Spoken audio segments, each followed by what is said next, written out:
2 weeks ago I brought out like 250 worth of plasters.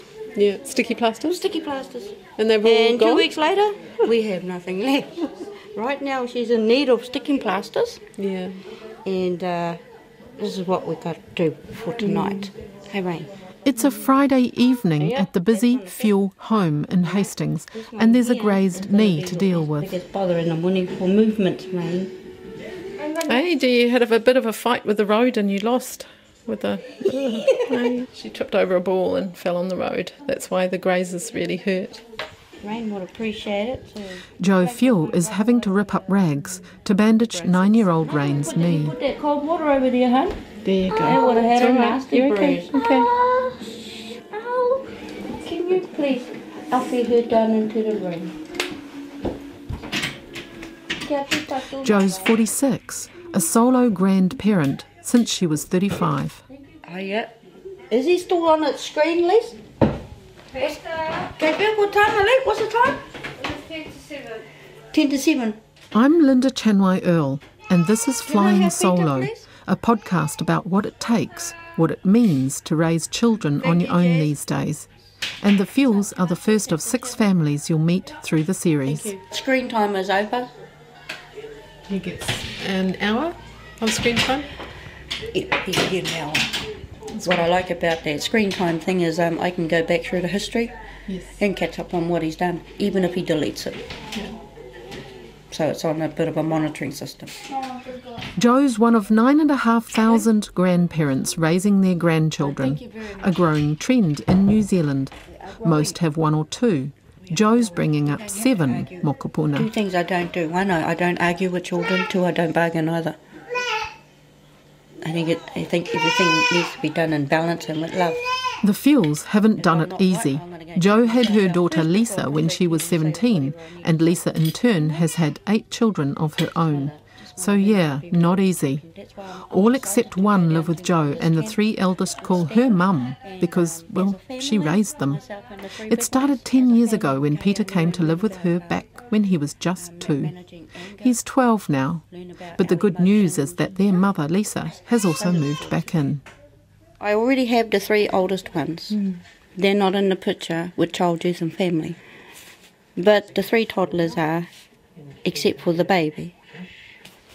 It actually works like this. Lisa cannot leave this house with that baby and go and live somewhere else, because she's not allowed, according to Child, Youth and Family.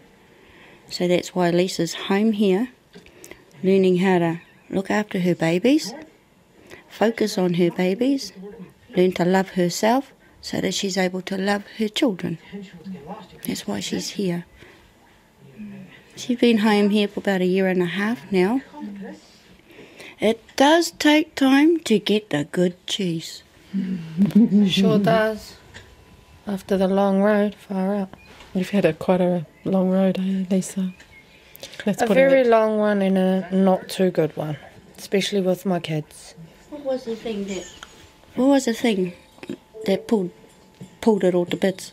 P wrecked me and my family. Never again. I've come too far now.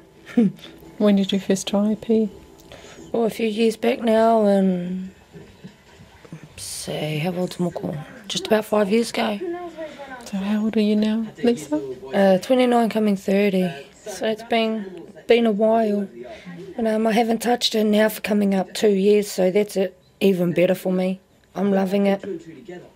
Best move I did was to come home and be with Mum, so I can do this for my kids. That's awesome. You go 2 steps forward, 3 steps back on some days. About 18% of New Zealand families are one-parent families, and that's stayed pretty steady over the last 20 years. It's challenging. You have to be both mum and dad to your kids, but every parent flying solo, every family is different and have their own story to tell. They can see the difference in her. Doesn't have to go back to the drug place anymore because she's passed. They says, you know, you're on your way, girlfriend. We climbed up on the sycamore tree, so they wanted to see. How long have you been out here working, helping Mum? Probably a quarter of the day. Been doing lots of gardening? The next evening, Peter's finished up after helping Jo in the garden. The kids are starving, so Lisa's cooking roast lamb and veggies. Money's tight on the benefit, with a little help from the dads. Jo had to give up full-time work as a forklift driver to look after her mokopuna, but they'll always share their kai. Is this your mum and dad's? I brought this home when I was 18. And you've been here since then? Yeah. So nobody else can come from out to in and tell you what to do in your own home. If you can etu in front of me today, yes, you will survive tomorrow when I'm not here. Out back, So Jo the shows three the big extent ones, of their little Peter, marae, Jasmine and Rain, a caravan that they're Jo learning sleeps in, and a triple to garage complete live with with each beds and a other. makeshift kitchen, This is home their to the part. 3 big kids in summer. Place in our marae. It's an This is old-fashioned, their place. tidy quarter acre. There's a veggie garden, even a trampoline. We got to make it a bit warmer and stuff like that, you know. It's fine in summer, but... It's winter okay, it gets it's too cold. functionable during the summer, but winter, I wouldn't even let my dog in here, it's too cold. So the kids go back in there. As the weather starts to warm up, then we come back out here, and there's a routine already being put in place out here. What to do in the mornings, in the afternoons, and the evenings, while they even going to school or not. There's still that routine. The same routine that's inside is the same routine that they get out here. Someone's got to do the dishes. Someone's got to clean up. I'm coming to your house for tea. Thank you. After that roast, the kids are getting ready for bed. Because winter's coming, they're inside. There's not enough room in this 3-bedroom home, so mattresses sprawl across the living room floor. A kids' program on TV lulls babies to sleep as Jo finally sits down to eat. And have you got a pull-up? Where's your pull-up? Those summer nights in the garage, she reckons, gave Lisa some space to start mothering. Because it's summertime, me and the 3 big ones was staying out in the shed. You know, we've got a bit of a kitchen out there and our own little lounge. That's what that looked like out there. So this one over here could learn how to do her 4 children. I'm in within ear distance. When I hear too much crying, I'll come on and what's happening, smell the air, have a look at the faces, because I know them that well. I just got to take a look at the children. And if the look doesn't match up with what is coming out of the adult's mouth, I can tell. Take it back to basics. If you're overwhelmed, pull it back to basics. Fresh food. Nice bed for them to sleep in and a good clean environment and safe. Bring it back to basics. Start again. It's always good. Jo had to start again from scratch. As a teenage solo mum, she raised Lisa, her only child, with no support from Lisa's dad, and had to figure it all out as she went along. What we've been learning about ourselves as mother and daughter, we've only been together for about 1.5 years since she's had all these kids. So we're learning about each other. She's learning about herself. She's learning how to do the children because of Child, Youth and Families involvement. And I think the social worker that is involved, I think they've kind of like stepped out of the picture. They're still very involved. They have the safety net around the children and myself. The kids are aware what's going on. I'm not ignorant that they don't know what's happening. Because through their mouth you get to learn a lot. They see a lot. There's a lot involved. There's really a lot involved with what the kids are going through, where they've come from, what they're going through. And yes, I can see a future for them. And yeah, it certainly looks bright to me. But right now, we need to do the mahi to get to that point. And it takes more than just me and Lisa, their mum, and our marae to make it happen. It takes the village, the school. Not just the teachers, they also have Swiss, which is social workers in school, and then you have another agency that's part of Those social workers are helping Peter at the moment, planning a special trip for him. It used to be called health camps. Right. Now they're called Kids Zone something. It's happening down in Gisborne. It happens down in Gisborne. Well, I've been having a bit of time with Pete at school because doing the assessments, she came out with, FAS, fetal alcohol syndrome. And with that, there's a lot of these type of behaviours that I thought I was going mad about. But I'm not going mad about. What I need to do right now is I want to educate myself more, so I have more understanding of why that behaviour keeps happening. That's where I'm at. And so Swiss is involved with Pete at school, and they came around and had an assessment. So he's off to the camp down in Gisborne. Because this camp is going to be special. This is an excellent camp. Yep. Tell me about programs. Yes. It's got programs like I've had a second assessment for Peter. We're just waiting in the winds whether he's been accepted for the 5-week course, and that's all about learning how to manage yourself. Learning how to look after his clothes, being able to open up to male mentors, because they have male mentors down there. So it's not just going to go down there and just enjoy camp like a normal camp for kids. It's actually a camp set up to help children explore within themselves, bring out the depth of them, and for them to see it for themselves and know how to apply it into others and into their social relationships. That's why I want to send Peter down. A flower in there. You can't. What else do you say? No, I've got one for him there.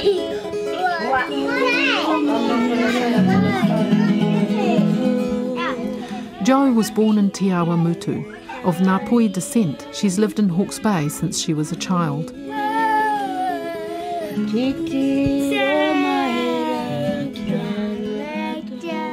Morning. But this morning's been fine until now. Little Miss Moko spewing. Oh, she got a vomity bug. It's only just happened. Early next morning, the family are dressed in their Sunday best, waiting for the Sally Army van to take them to church in nearby Flaxmere. Lisa has to stay home with a sick child. Yes? Yes, and that's it. Last year I found it hard to leave her with the kids. I'd go away for an hour, come back. What's happening? Yeah, every single time. But That was a now, long year. but now, But now I can actually go away, and Lisa's got a little bit more conscience in some areas that she needed to get the conscience in, and it keeps the kids safe. As long as the children are safe, I'm happy.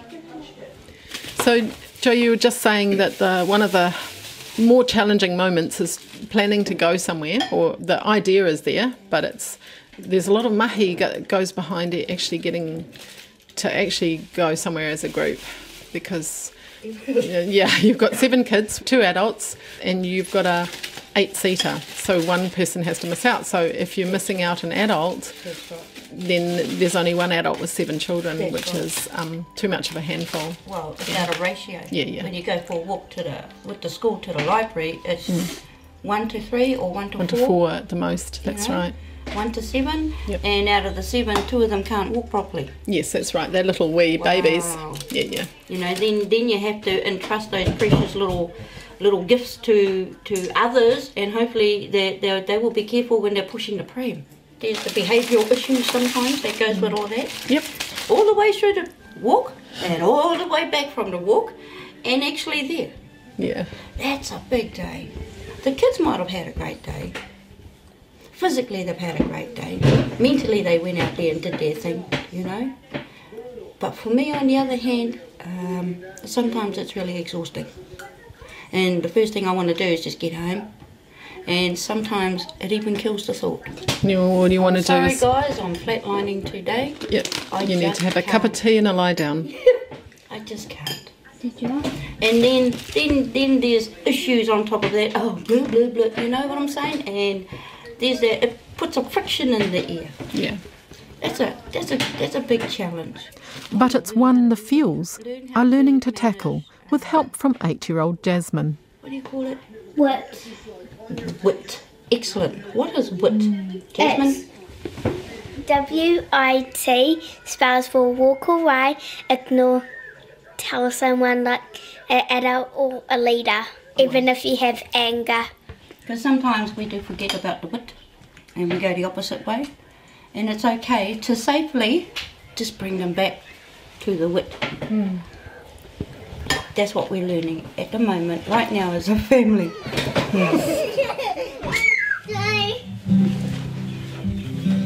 Oh, the band's here.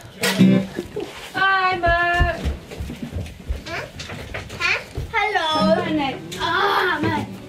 That's my Bible. Jo's faith keeps her going, the Salvation Army Church.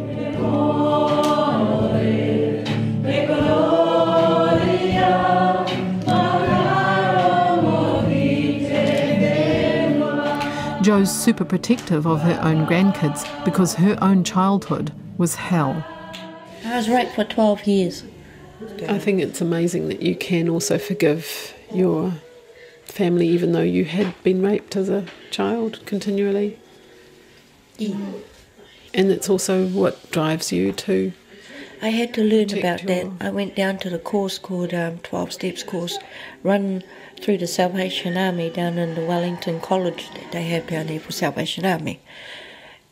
That's where I learnt that. That's where I learnt how to get in connection back with that little girl. And you're the youngest. You were the youngest. My sister's in her 60s. And your older siblings got a hell of a lot harder. They had hidings that end up breaking bones. Yep. And one of the ladies, she was in the social welfare system when my mum was taken to social welfare. So she remembered Mama and the case. She was there. When your mum was taken to court for, at that time, beating your kids up. Yeah, like with the older ones. Yes, with the older ones and the broken bones. Because they're all and in stuff. their 50s.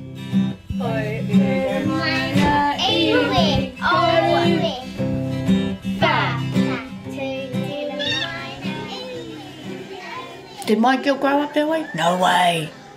Oh, I made sure. No way. Taking up her grandkids meant Jo had to give up something else. That's why there's no drinking here. When Peter first came to her as a baby, Jo was an alcoholic.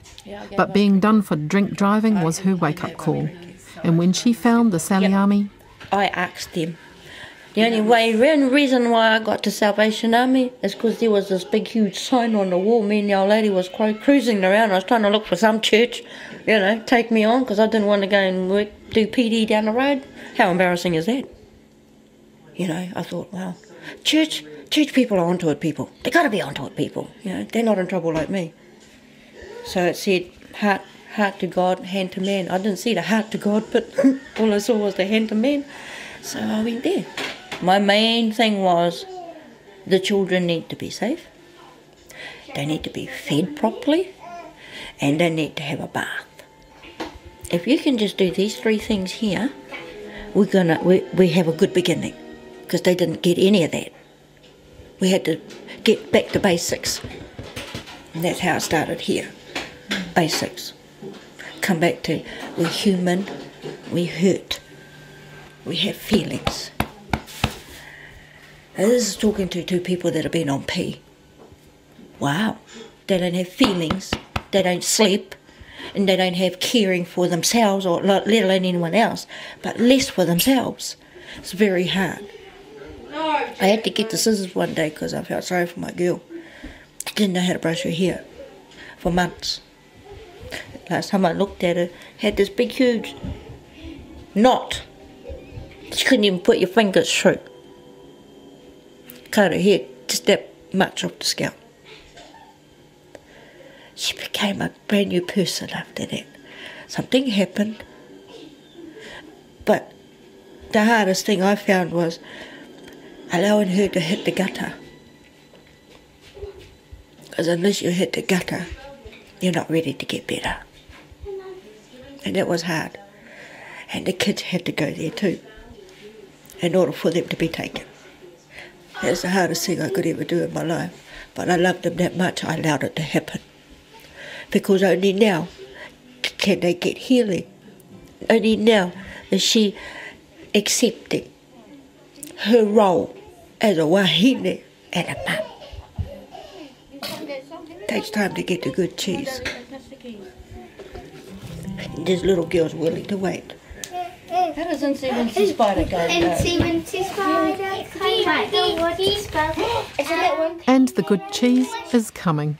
Back home, the whole whānau is working towards the day Lisa can stand proud as a good mum, with Jo alongside. Come through a lot, but we still got a long way to go. But you know, we don't live on Skeptical Mountain. I don't think it's very onto it, living up on Skeptical Mountain. So you're eternally optimistic, or you're positive outlook. You have to be, eh? Is that right, Jo? You have to. I have an ingrowing confidence, and I believe that only comes through my faith, whom I believe in. You know, It helps you. Helps me, helps the family. I've not only believe it, but I have witnessed it. If that means that I, as Nan, need to go and get myself educated, that's exactly what that means, because it is about changing the generational. You know, families don't have to live in the same alcoholism, same drugs, same women bashing, men, but you don't have to live like that through generation after generation after generation. And I'm saying to my entire family, it stops here. This is where it stops. Buck hits the road right here.